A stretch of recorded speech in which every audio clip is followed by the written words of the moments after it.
With the iPhone 16 lineup, Apple added a feature called Visual Intelligence. With the release of iOS 18.4, now iPhone 15 Pro and 15 Pro Max users can now use Visual Intelligence. So let's show you how you can enable it for your iPhone. Before we begin, let's make sure that you're updated to iOS 18.4. So you're going to first want to head over to Settings, then head over to General, then head over to Software Updates. If you have any available updates, they will appear there. There's 3 ways to access Visual Intelligence. You can either access it through the Action button, you can access it through the lock screen controls, or we can also access it through Control Center. So let's show you how to turn all 3 of them on. To add to your Action button, we first want to head over to Settings, then tap on the Action button, and then if we scroll through the list, we'll see an option for Visual Intelligence, and now you'll be able to initiate it through your Action button. We can also add it as a lock screen control. So we press and hold on our lock screen, then tap Customize, then tap Lock Screen. Then we'll remove one of these toggles, then tap Plus, then scroll down until we see Visual Intelligence. And now you can access Visual Intelligence via your lock screen.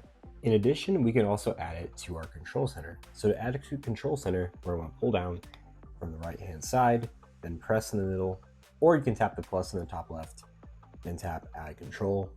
Then we're going to scroll down here until we see Visual Intelligence, tap on it, and now we'll have a toggle for Visual Intelligence. You may wonder, what can we do with Visual Intelligence? Well, you can actually do quite a lot. So when you first boot up Visual Intelligence, you're going to see 2 buttons located towards the bottom. One's going to say Ask, the other will say Search. For the Ask button, that's if you want to ask ChatGPT what you're looking at. So for example, let's say I'm just walking outside and I see this tree and I want to know what kind of tree it could be. I can click the button, point towards the tree, and then ChatGPT will tell me what kind of tree it is or whatever you're pointing at. So for the search button, that allows me to do a Google reverse search of anything that I'm pointing at.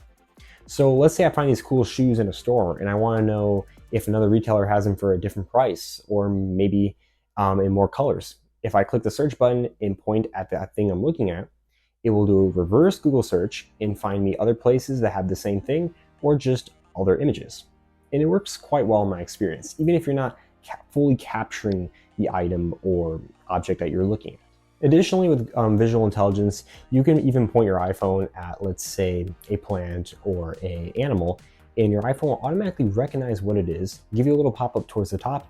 If you tap on it, it'll give you more information without having to do the reverse Google search or use ChatGPT. This same feature can also be used with businesses.